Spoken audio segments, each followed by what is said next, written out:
Well, good morning, everybody. I'm a little bit afraid of this microphone because part of my teaching career I spent over at the Hormone Heaven Middle School, and I tend to talk in a very loud voice, so I might from time to time ease away from the microphone. But we're delighted to be here. We always enjoy coming up to visit with Kate and Dave. We always have a great time. Sometimes Melissa will join our merry band, and we're going to have a great time this afternoon. As we're getting started, I am to tell you a little bit about the 401st Bomb Group. Then Lisa Beth will share with you not only about her father's World War II service, but also his accomplishments after the fact. And the girls are delighted to be able to remember and honor their dad today. And if I might diverge for just a moment, getting started, Brent, I would like to tell the group what a special treat it is for me to be able to address a group of Atlantans and put to rest a personal matter once and for all. During my time with Rhodes Scholar, on a Sunday afternoon, I would go down into the historic district. I would hook up with a group of as many as 40 people and then spend 5 days with them, showing them my beautiful hometown and telling them, sharing our incredible history there. The very first day that I was with the group, the very first activity was a presentation I did, and I gave it the grandiose title, Savannah, Georgia's First and Finest. Well, over the years, I would have people from Atlanta in the group, and sometimes they would take exception to that. And once I had a guy tell me, well, I don't know about this First and Finest, but we're from Atlanta. We are the biggest and the best. Well, it turns out I had all the bases covered anyway. In 1952, my parents came to Atlanta, and my father worked with his brother for a time. Toward the end of the year, the job was done. It played out, and my parents returned to Savannah. And when they did, my mother was in a family way. So while it is true that I am a proud native Savannian, it is equally and quite literally true that I got my start in Atlanta.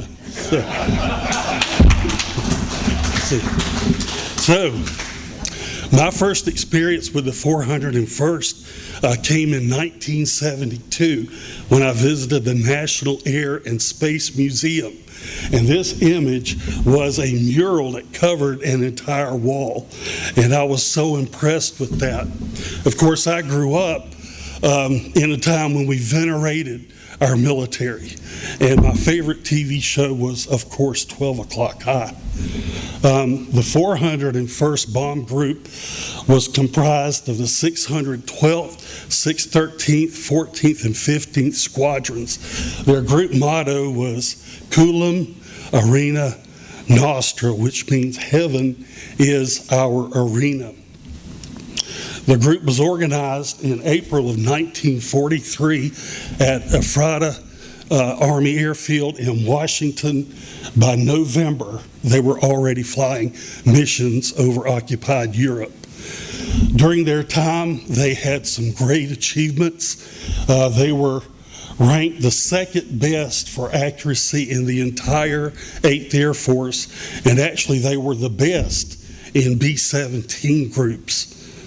And they had the highest ranking for aircraft availability. And so the men were very proud of that. And for their unofficial motto, I suppose you would call it, they like to call themselves the best damn outfit in the United States Army Air Forces. And because we have such a limited time I have picked out 3 little snippets from their history that I would like to share with you. The first took place in December of 1943. They had only been operational for a month. And on one mission, as they took off, one of the B-17s could not gain altitude. Some thought maybe wake turbulence, some thought icing. But a short distance from the end of their runway was a little hamlet, Deanthorpe, which is where they got the name of their base. And this B-17 crashed into a stone barn and burst into flames. 2 of the crew members were badly hurt. 2 other crew members got them out and got them to safety. The other crew members rushed down into this little hamlet, warning people, get away, find cover, get shelter. And it's a good thing they did. When the bomb load detonated, the explosion was heard 9 miles away. Every building in that little hamlet was damaged. Some of the buildings suffered catastrophic damage. And their quick action, no doubt, saved some serious injury or even death. The next incident had to do actually with a fighter pilot, Major James Howard. On one mission, he was by himself and happened upon a group of 401st B-17s being attacked by a swarm of German fighters. And even though he was alone, without hesitation, he piled into them. This artist's depiction of the action shows some interesting markings on his aircraft. Ding Hao, you see there on the fuselage, is Chinese for good luck or good hunting. And then, I don't know how well you can see it from the back, but only under his cockpit there, he has victory symbols for both Japanese and German aircraft. Well, how do you become an ace in both the Pacific and the European theaters? Well, James Howard began his military flying the same way my dear buddy David Maples did, as a young ensign flying off a Navy carrier. Before America was in the war, he and a number of other young men joined the American Volunteer Group, which we, of course, remember as the Flying Tigers. And so that's how he achieved those victories. And on this day, he attacked over and over and over. One by one, his guns failed. By that time, he had shot down several German aircraft. Even when he could not shoot, he continued to make attack runs on these German fighters. He was awarded the Medal of Honor for his efforts. I'm a little dry. I'm a little dry because I stopped to talk to those 2 people inside the foyer. Neither one of them had anything to say. Anyway, there is nothing a history buff likes better than to make a living connection with history, which we've just done today, looking at artifacts. And I did this a number of times with my father-in-law and also with David. But in 1995 or 96, the 401st held a reunion in Savannah, Georgia. So Kate and Dave and Elisabeth and I all attended. Over the course of the evening, I headed to the bar, and I met this rather dignified gentleman. He introduced himself as Thomas Chapman, told me he was a veteran. He asked me about my connection with the 401st. I pointed out my father-in-law and spoke to him briefly about his service. And Thomas Cushman began to tell me a story. And as he did, at one point he was literally weeping. And it's just something you have to experience to see one of these people talk about something that happened a half a century ago, and when they start to talk about it, it comes back to life. But the story he told me was that He had completed 43 missions as first a co-pilot and then a pilot. And on one mission, as they were getting briefed to go, the pilot came to him and said, "You won't be in the co-pilot seat today. One of the senior officers wants to fly with our crew. You will actually be in the tail gunner's position. You are to tell me anything, everything that you see." Well, the group took off, formed up, and headed for a very high priority, highly defended target. And after they had been in the air for some time, Mr. Cushman became very uneasy. And the reason is he realized that the time had come and long since gone when they should have connected with their fighter escort. He became convinced that he would not survive the day. He was so shaken, he started to pray, and he said, "God, take me if you must, but please take me tomorrow. Just let me live today, just today." Not long after he prayed, he was elated to see in the distance twin-engine fighter planes. He thought, "Hallelujah, I might survive the day after all." Twin-engine, twin vertical stabilizers, P-38s, and a whole slew of them. But they were behaving strangely as they bored in. And when they got close enough, to his horror, Cushman realized that while these aircraft had the twin engines and the twin vertical stabilizers, they had conventional fuselages. And they were, in fact, Me-110s boring in for the kill. And Mr. Cushman, for the second time, thought, "This is it. This is my day." And suddenly, these Me-110s broke in all directions, left, right, up, down, and he thought, "What in the world?" And suddenly, a single American fighter flashed by with all guns blazing. Even now, it gives me goosebumps, because what he was doing, he was giving me an eyewitness, blow-by-blow account of James Howard's defense of the 401st. In the last operation that the 401st, I guess the last big operation, I would say, actually occurred weeks after the surrender. As the Allies moved across Europe, they employed every means at their disposal to try to slow down the Allied advance. With much of the Netherlands being below sea level, the simple expedient was to open the dikes and flood the countryside. This left the Dutch people in a state of famine. And so the 401st and 9 other groups participated in an operation called Operation Chowhound. And over the course of a week, dropped several thousand tons of food and medical supplies to these poor Dutch people. The Dutch people managed to scrounge up who knows what, but they spelled out a message there on the ground that the flyers could see as they were coming in with supplies. And with that, I will yield to my lovely wife, Lisa Beth, universally known and loved in all of South Georgia as the Cranky Yankee, and she will share her dad's story.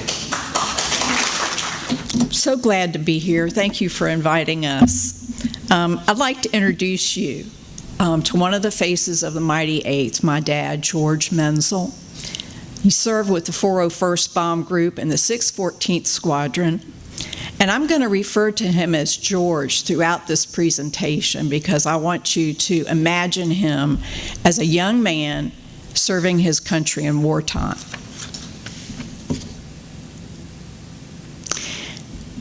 George was born and raised in Catonsville, Maryland. I'm not sure you know where that is. It's outside of Baltimore. He graduated high school in 1941, and he entered Franklin and Marshall College in Lancaster, Pennsylvania. His undergraduate studies, though, were interrupted by service in the U.S. Army Air Forces from 1943 to 1945. This is a picture of him with his family, his parents, and his brother.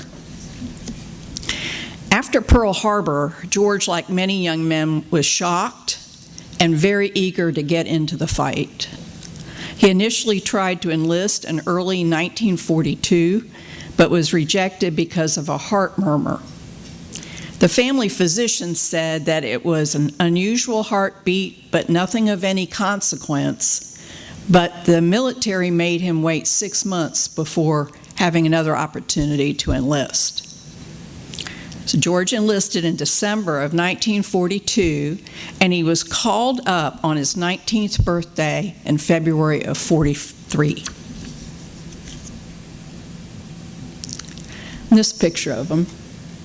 After basic training in Miami Beach, George's group was sent to Oshkosh, Wisconsin, to the State Teachers College there to open a college training detachment. And they were the first group there. And they were there several months.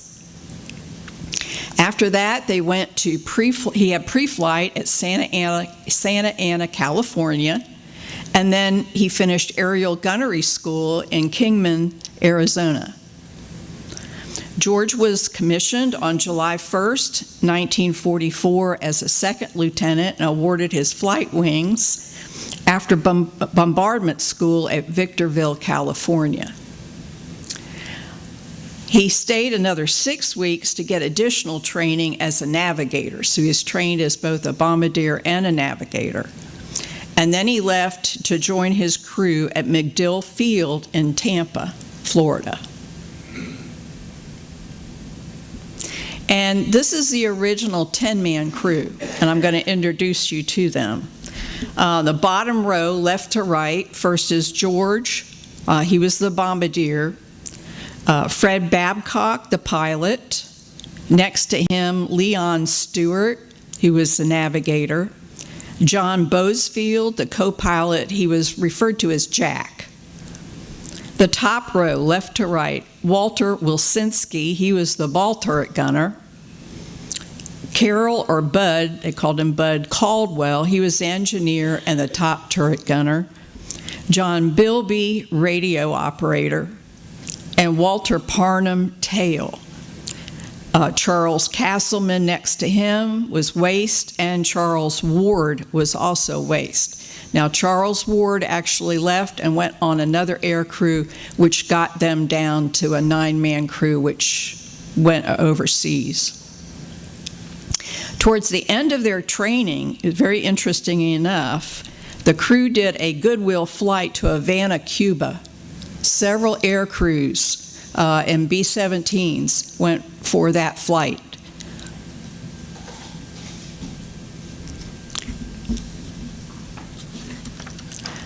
The newly formed crew left Tampa and they arrived at Hunter Airfield in Savannah, where they picked up a new B-17 that was going to be a replacement aircraft, ended up in his group actually, to ferry overseas.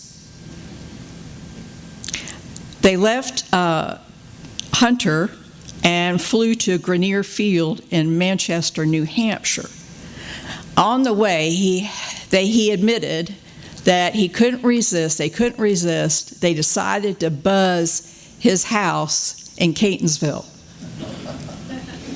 And they got down low enough that they could see his dog running around in the backyard having a fit, barking and carrying on. And Dad said, I couldn't figure out where the family was. They surely would have heard this and come out.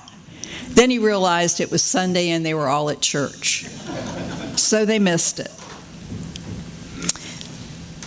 They left Manchester after about a week. They had to have a part flown in or something. They had problems with the plane for a little bit. Then they went to Goose Bay at Labrador, and then to Meeks Field in Iceland. And he described Iceland this way: cold, foggy, damp. The terrain was dominated by gray and black boulders. It was a very depressing impression. In fact, he said on the interphone when they left there the next day to the rest of the crew, "I hope I never see this place again unless I'm going the other way." They landed in Valley, Wales, and there they left the plane and traveled by train and truck to get to their assigned base. And this is a picture of Deanthorpe. The Babcock crew, and they refer to them by the pilot's name. So Fred Babcock was the pilot. So the Babcock crew arrived at Deanthorpe October 3rd, 1944, and they were assigned to the 614th Squadron of the 401st. Deanthorpe was Station 128. It was located in Northamptonshire, northwest of London. Close enough that they could get to London if they had leave, okay, which George took advantage of whenever possible. On October 7th, the 614th was scheduled to go to Politz. Now, they have just arrived on the 3rd, and his group was scheduled to go to Politz. But the Babcock crew wasn't included because they had just arrived. But this Politz was a Polish seaport near the Baltic Sea, and it was the second largest synthetic oil refinery in German territory. It was heavily defended, and it was very costly for the 401st. They lost 5 aircraft, 3 of which from the 614th. So I imagine it was very sobering to this new crew that just arrived when they realized that 27 empty bunks were now there, okay? 27 men that they're in their squadron that never returned, and they just arrived. They didn't go out on their first mission until October 25th, and they went to Hamburg, and they flew a plane called Becoming Back. And I thought that's a very optimistic name for an aircraft in wartime. George flew 35 missions during his combat tour. 22 missions were with the Babcock crew as Bombardier. Now, Leon Stewart left the crew for a chance to fly lead. He was the navigator, and he wanted to fly lead navigator, and they obviously said that's fine. So they got a replacement navigator, and this man's name was Alan Crawford. And Alan and George became lifelong friends. After February 3rd of 45, George left the Babcock crew because he was drafted to be a navigator to fly with several other crews for 13 more missions. Now, if he was here today, he would tell you he never felt comfortable as a navigator, ever. He was always afraid he was going to get his crew lost somewhere over German territory. He never felt comfortable with that. Even after he got additional training at Deanthorpe, and he said that the training he got at Deanthorpe was much more comprehensive than what he received as an aviation cadet. But he still said, I just never felt comfortable in that role. In fact, it's kind of interesting, his 8th Air Force Dead Reckoning Navigation Certificate was dated 6 days before he finished his entire combat tour. And after he had already flown 10 missions as a navigator. And he said they were waiting to see if I could find my way back before they issued that certificate. Okay. The Babcock crew were assigned different B-17s during their missions, but they considered the plane with serial number 4338565, code letter X. They considered that their bomber because they used that one the most. And now the crew chief assigned to the care of that bomber would disagree with that. He would think, no, that's my bomber. But they named the plane Miss G. I Wanna Go Home.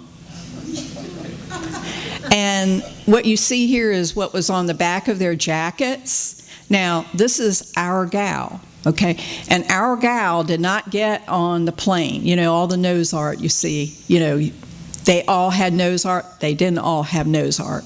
So Miss G, I Want to Go Home did not have our gal on it, but it was on the back of their jackets. The IW call letters on the fuselage signified the 614th, and then X signified that particular plane. Okay. The usual takeoff position for the Bombardier was the radio room. But one time George decided that he wanted to experience a takeoff while positioned in the Bombardier's seat so he could enjoy a great view of the takeoff in the plexiglass nose. That makes sense, doesn't it? Maybe. As the B-17 moved down the runway, it was picking up speed, going faster and faster. Suddenly, a tire blew, and the aircraft veered off the runway into an adjacent field. Still moving with great speed, the B-17, loaded with fuel and ordnance, and a terrified young lieutenant in the plexiglass nose, hurled straight towards two large haystacks in certain disaster. Happily, Babcock was able to thread the needle or something because they did not hit that. I did find in my research that Babcock's plane was involved in some sort of takeoff accident in January of '45. I don't know if it was this situation or not, but needless to say, George was never ever tempted to experience a takeoff from any but his assigned position after that. Okay, this is looking at the bomb bay from below, and you see the catwalk there. On one mission, a bomb did not release during the drop. And this happened quite a bit, I think, to these crews. But George was required there to balance on the narrow catwalk that connected the front and rear compartments and walk into the bomb bay to try to free the stuck bomb. And you see it's so narrow, it's like a balance beam. And then you see those metal supports. So in order to squeeze through those metal supports, you cannot wear a parachute. Okay, so he's balancing on the catwalk while being blasted by the frigid air through the bomb bay, and he could see below, through those open bomb bay doors, the penalty he would pay for any mistake. Okay.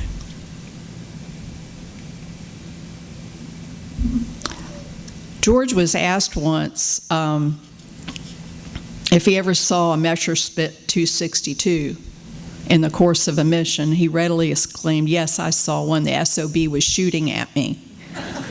In 1944, Germany deployed the only jet fighter to see air-to-air combat in World War II, and its appearance was quite a shock to the Allies, and it did score heavily against Allied bomber formations during this time. George said that the top leadership of the 401st was first class. And these are some of the people he talked about. Colonel Harold Bowman and Colonel William T. Sewell. He said they were honest-to-God leaders in combat and on the ground. And there's a picture of Sewell there to the far left as a brigadier general. But it's important to remember that when he became CO of the 401st, he was only 26. So, yeah. And then he spoke a lot about Captain Alva Chapman, and that's him on the right, upper right. And he was the squadron commander of the 614th for most of Dad's tour. And he was only 23 years old when he was made squadron commander. So these are all young guys. And he said of Alva, he was courageous, he was an absolute leader of men, he did it without fanfare, he said, I always felt that if Alva was flying lead, I wanted to go, and I would have followed him anywhere. And then Lieutenant Fred Babcock, his pilot, George said he was an excellent pilot, very good at slipping between flak barrages as they approached the bomb run. He said, I loved him like a brother. And I love this picture. That's George on the left, Fred Babcock, the pilot, in the middle, and Leon Stewart, that first navigator, on the right. George remembered that Colonel Sewell constantly harangued them about the need to have close formation and getting the aircraft down at Deanthorpe orderly and promptly after a mission. And George believed that the emphasis on close formation as much as anything enabled the 401st to have one of the lowest loss rates among the 8th Air Force groups during World War II. They flew 254 combat missions and they lost 91 aircraft. George said that Fred Babcock scared him half to death all the time as he would close in on the neighboring B-17 until George could tell him whether the bar on the neighboring pilot or co-pilot was gold or silver.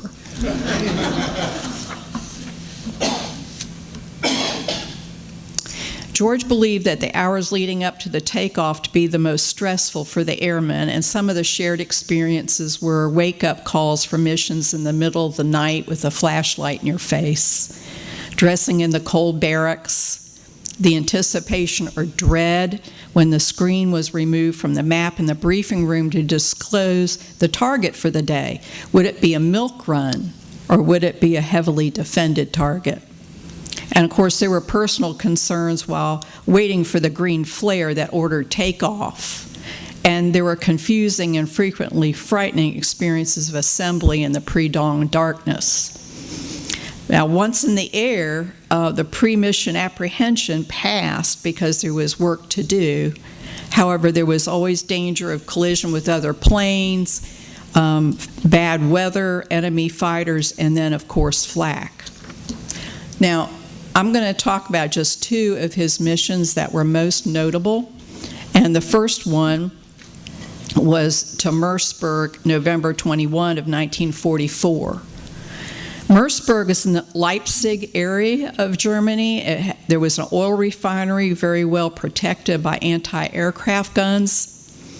And the 401st made multiple missions during the winter of 44 to 45. George went on 3 of those missions. November 21st was the worst. Now, Alva Chapman did lead the group that day. But the thing about this was the anti-aircraft guns and the flak barrages were so bad that it was really never that you went in under 20,000 feet.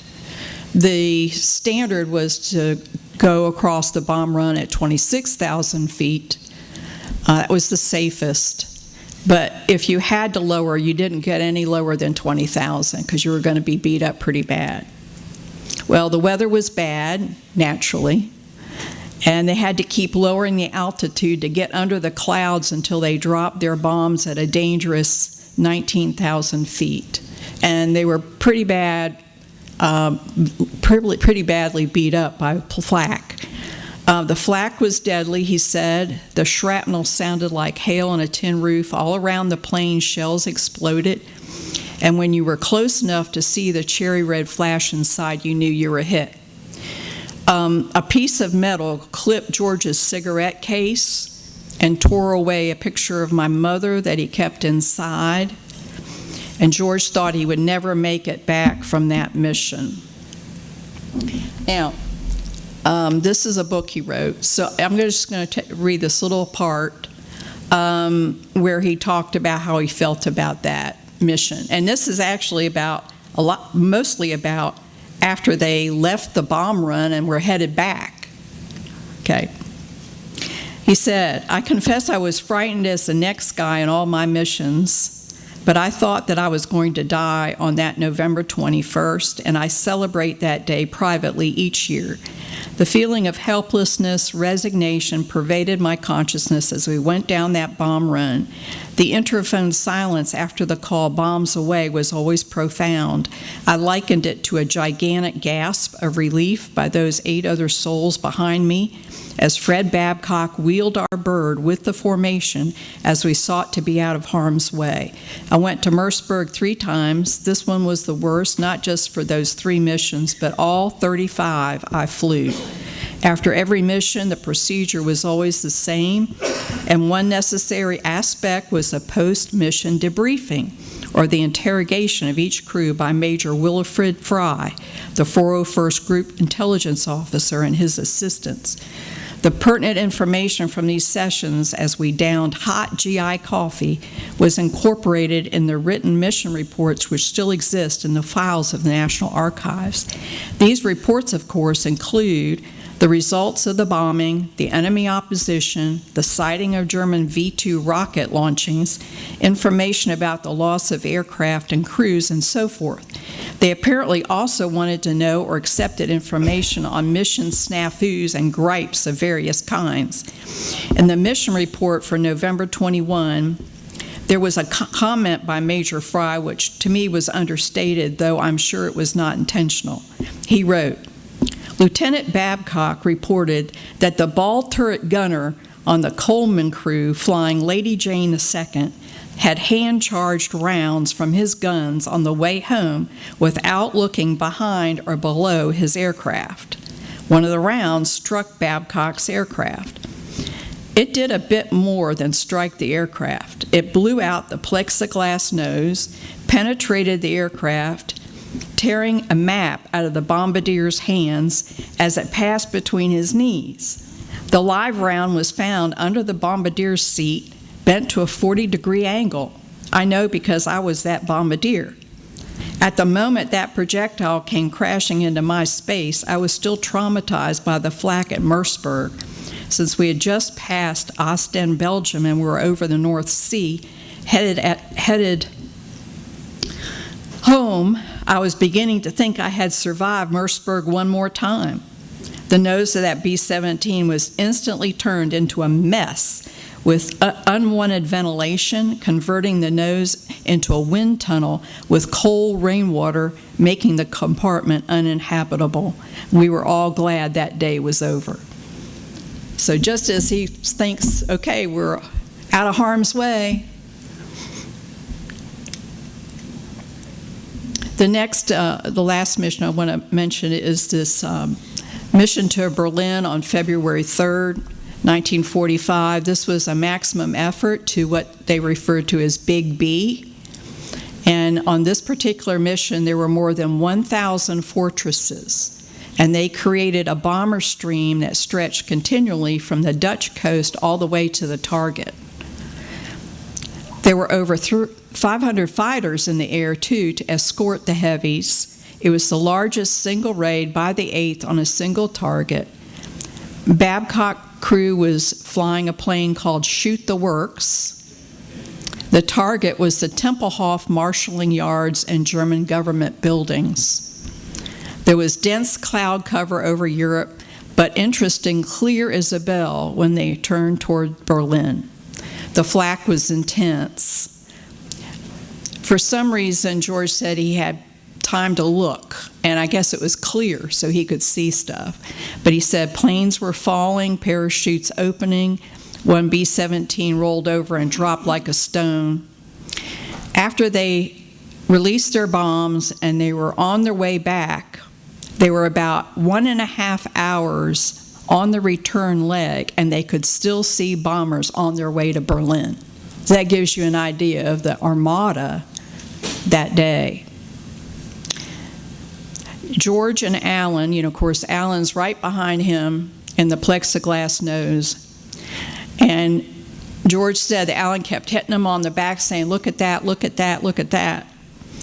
And they saw a P-51 flying alongside of them. The pilot gave them a thumbs up, and while looking at them, disappeared in a mighty explosion. He was there 1 minute and gone the next. George said it was just like a puff of flak or smoke. No pieces or anything. He just disappeared off the face of the earth. It was a horrifying sight to look at, a very traumatic day. And George and Alan would occasionally talk about that incident over the years. I mean, how could you forget it?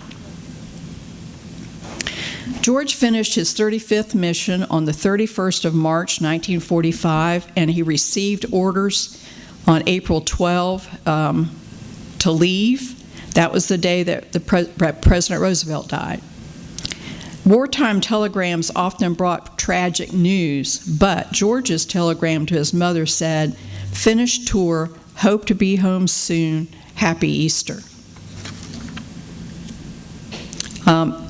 He returned to Franklin and Marshall College after the war and completed his undergraduate degree, and he married my mother, Joyce Reside. That's a picture of them in Ocean City, Maryland, where they got engaged.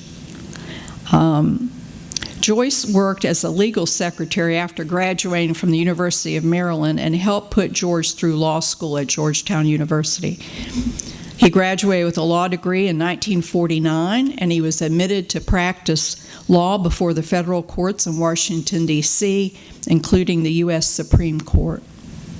He entered the FBI in 1950 as a special agent, and his service included assignments in Los Angeles, San Francisco, Washington, D.C., Cincinnati, and finally Savannah as Assistant Special Agent in Charge.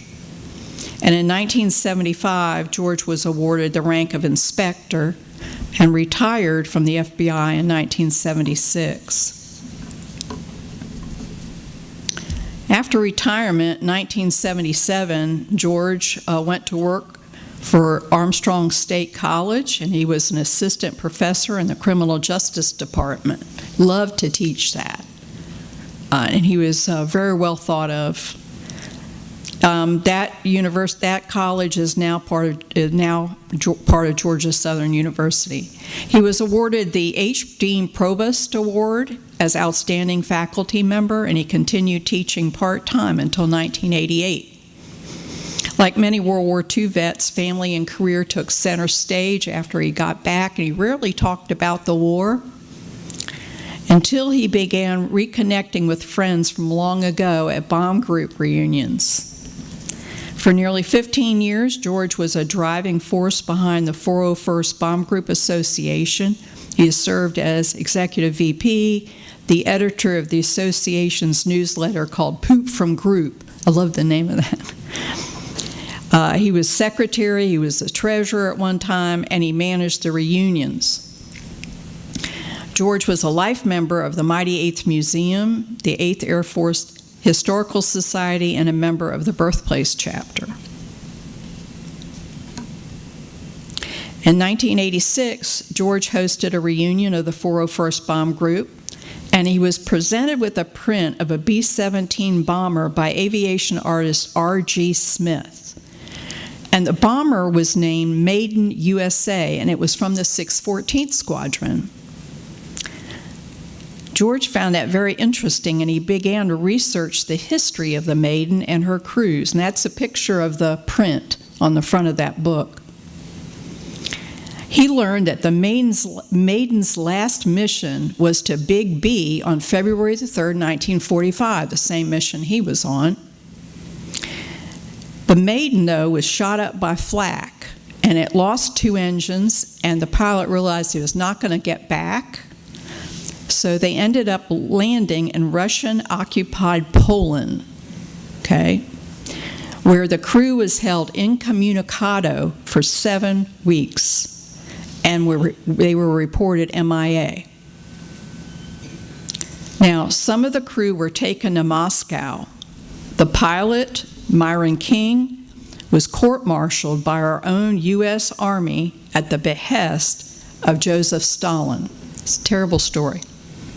The charge was allegedly smuggling a Polish citizen who had stowed away on the plane. It was really a misunderstanding. The court-martial was the result, though, of the U.S. military mission in Moscow and the American embassy trying to appease the Soviets. Okay, remember, this is February of '45, okay?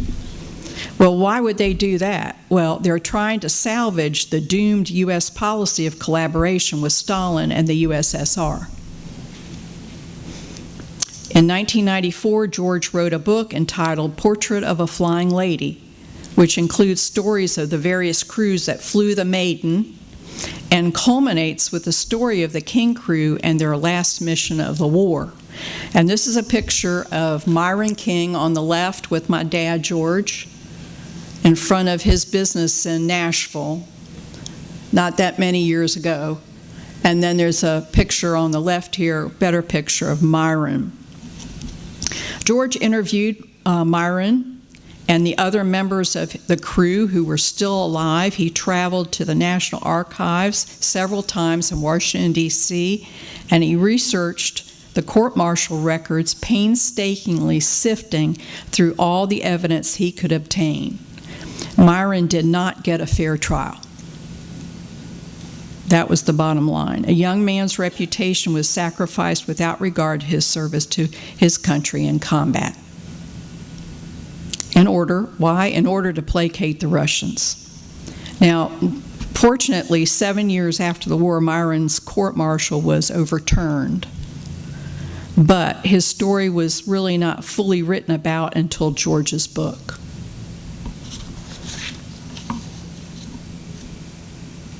George was a longtime supporter of the Mighty 8th Museum, now designated the National Museum of the Mighty 8th Air Force, yay, and was instrumental in securing funding for the move of the B-17 that now rests in the museum's combat gallery.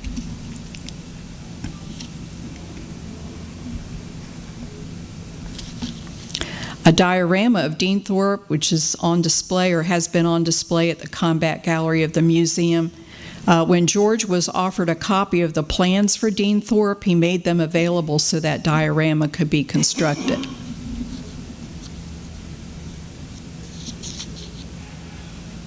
In 1989, a memorial plaque was erected at the site of the air base in Dean Thorpe that honored the 401st Bombardment Group, and George was there for the unveiling ceremony. George died in 2009, and his memorial service was held at our museum's chapel, there on the left. The location for the service was my husband Larry's idea. George would have been pleased because he felt that the Chapel of the Fallen Eagles at the museum was built to resemble an English chapel, and it reminded him of the chapel at Weldon, which was only 3 miles from Dean Thorpe. And the chapel at Weldon is there on the right, so you can see that it did look very much like it. My husband spoke at the memorial service about all that we owe our World War II veterans. My brother-in-law, Dave Maples, spoke about George's FBI career. And Alan Crawford, the navigator on George's crew, his lifelong friend, was there to share memories of long ago. So it was special.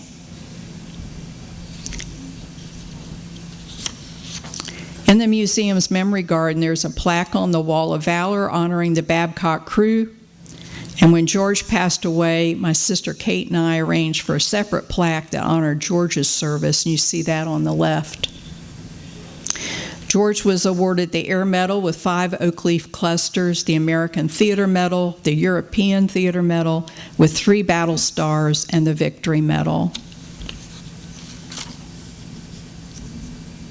As soon as my grandchildren were old enough to understand, I brought them to the museum, because I think it's our responsibility to teach our children and our grandchildren this history and our connection to it. Gabe and Aurora are now teenagers, and they agree it's time for a return visit. I brought some pictures and a photograph album, some other materials that some of you might be interested in just looking over at the end of this presentation. Thank you for the opportunity to honor my father in this way.